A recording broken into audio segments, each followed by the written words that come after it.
human lives contracts information on existence into the meaning of existence.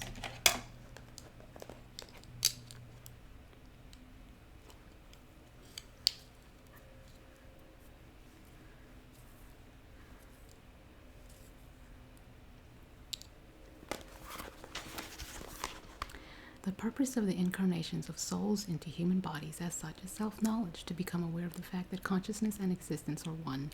All the necessary prerequisites have already been achieved by the development of the non-organic and organic worlds with the required perception and abilities for action. The human was created for self-knowledge and nothing but this.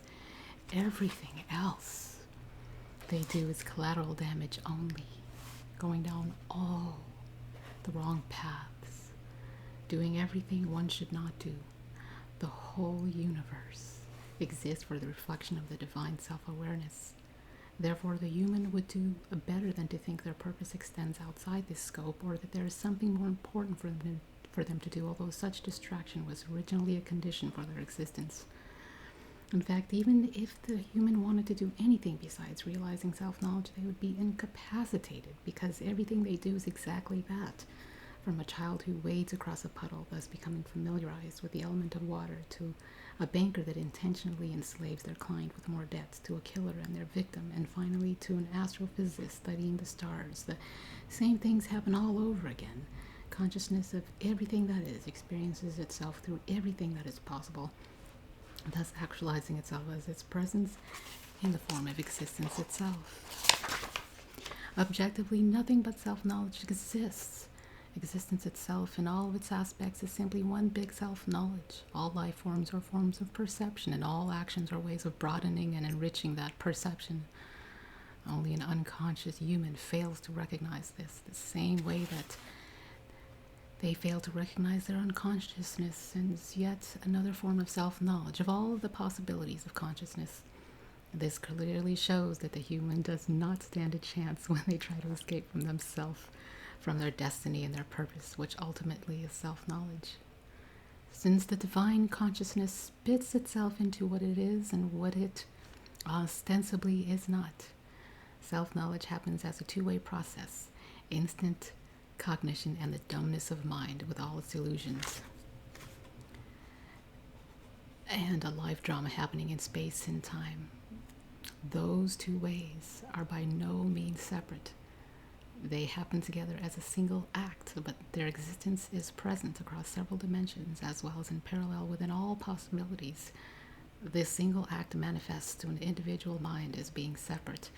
The very nature of parallel realities manifests to an individual mind as a single thing in multiple aspects, in all possible aspects as plenitude. In higher dimensions where space and time are one in the essence of nature or ether, the act of self-knowledge is one thing that has already happened timelessly, the way it always happens in everything, because it is everything. On the lower earth plane, where space and time have been mostly spread out into objective and phenomena, this single act divides itself into karmic drama across several lifetimes.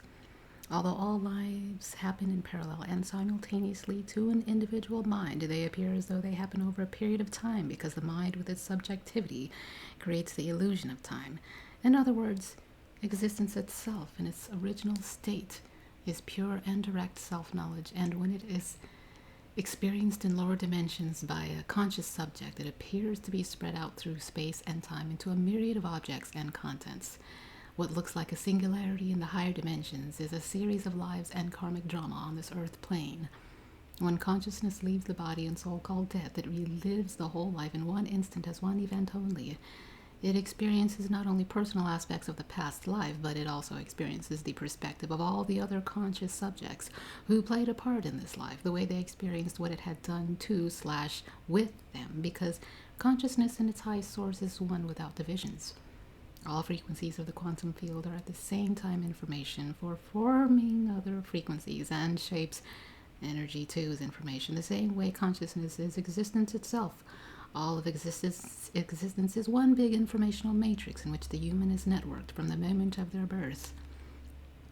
After forming all possibilities available in nature from elements and minerals and the development of perception in the plant and animal kingdom, the divine consciousness has completed all possibilities of perception and action in the human body. In the area of the human body, all pieces of information about objective existence are contracted. However, a simple gathering of information is not enough. Understanding and expressing their meaning is what is required as well. Information without meaning and understanding is pointless. To understand information, it is necessary to put it in the context of other information. By itself, it is worthless.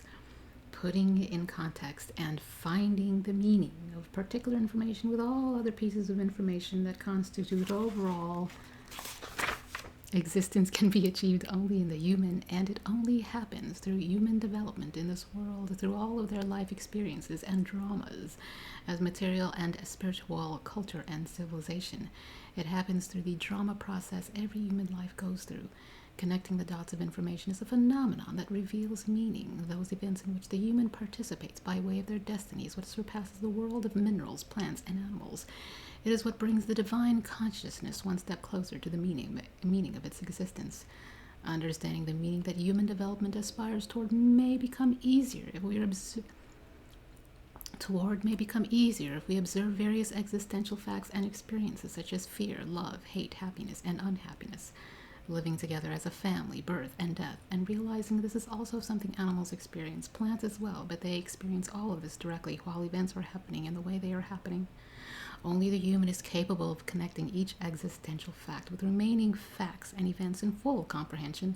Life itself, they are able to put in the context of space and time. So follow its development from its origin until the moment it disappears, and to take note of every change and the reasons for this change. They can correct and upgrade them to the extent that they understand their meaning.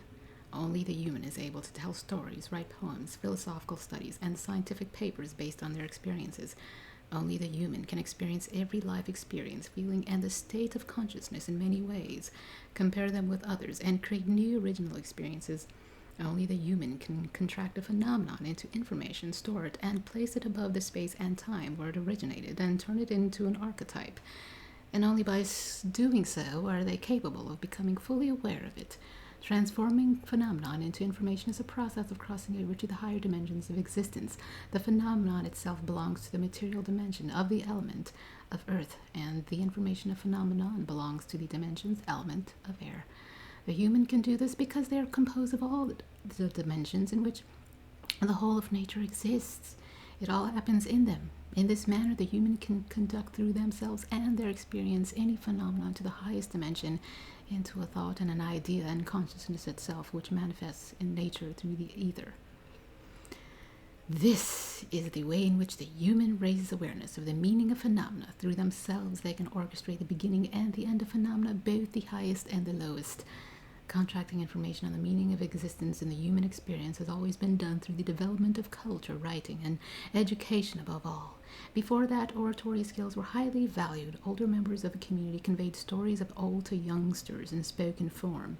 Fairy tales had a special place among these stories as very concise and concentrated information, archetypes, about the essence of human experience and existence in general. True fairy tales date back tens of thousands of years, but have managed to survive to this day. In more recent times, together with the development of writing and civilized life, epic stories and myths have originated as a form of concise information about nature, gods, and people, as allegories of the divine and mundane human nature.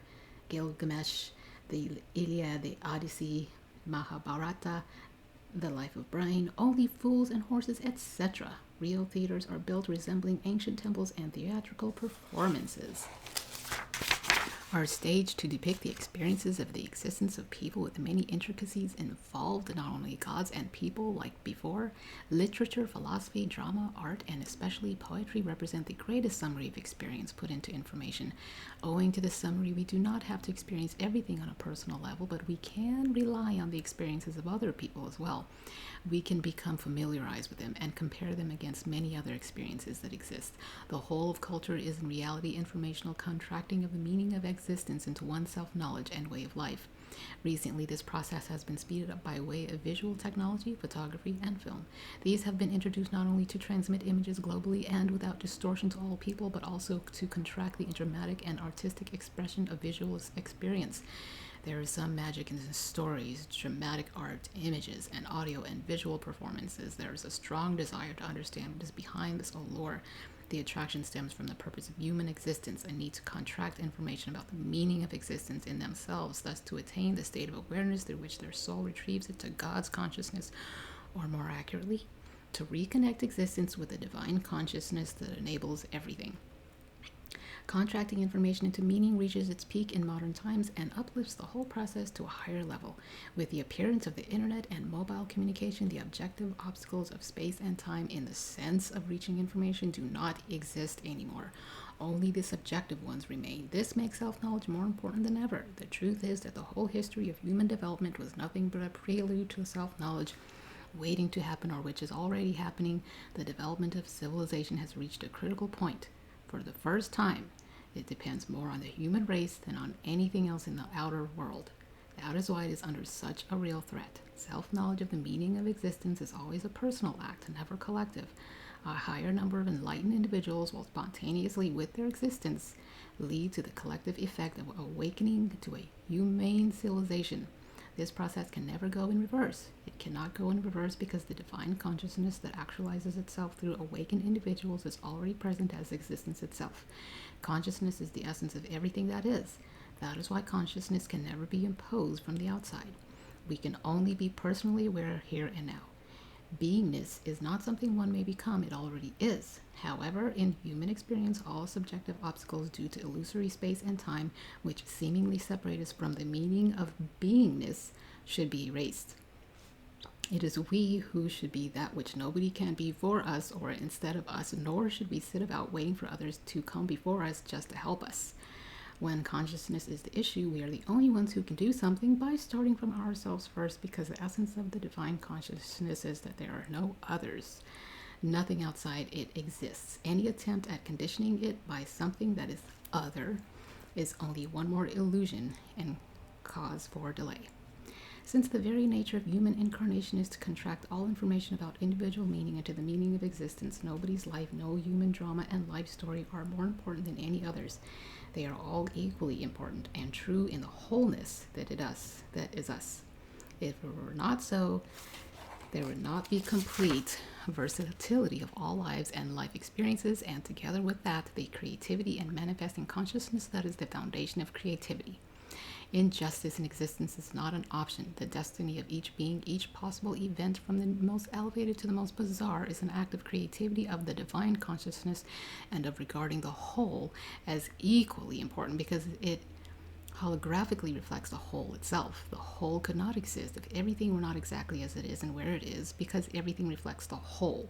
If we pause for a moment to remember the divine particle and the fact that we were made from the same particle, much like everything else, the whole universe included, as a consequence, this means all events in the cosmos and all lives are connected.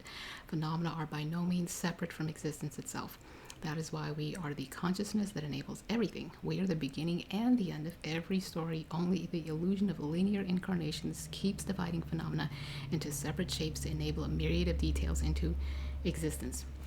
Ether, or Akasha, is the universal quantum field that gives rise to all possible manifestations, all living shapes, and all the phenomena that living beings go through. The individual consciousness of souls activates all individual possibilities, events, and life dramas. It writes its story in ether using the incarnated physical body, its possibility of existence, whereas physical incarnation itself is nothing but bringing life to the life stories by sheer existence, by physically participating in the drama that exists as an idea in the ether. The one single particle everything is made up of and connected to, the one common foundation of the universal field of overall existence, turns us into characters in all the dramas. We are both the storytellers and the listeners, the participants and the witnesses. We are the beginning and the end of each life story that has ever happened, and we all, through ourselves, retrieve consciousness of the meaning of all phenomena to the divine source. All the lives, all the karmic dramas and life stories together define consciousness of everything that is and all their possibilities. That is why all life dramas are equally important and true, even ones that on the surface appear to be the ugliest and most wrong. Through all those individual experiences, the whole of the divine absolute individually knows itself. The very nature of the absolute is such that nothing is irrelevant or separate, which means that for its consciousness it is equally important to know itself most individually, and bizarrely, the same way it knows itself in the most objective divine way. There's no difference between the small and the big, the important and unimportant, because nothing is different from it. Hence, all the life experiences of all people are the imagination of the divine absolute, not our own, and we are merely actors in this cosmic show, the laborers who make it happen. We are its very imagination as well. In reality, we are its awareness of itself, because nothing is possible outside of it.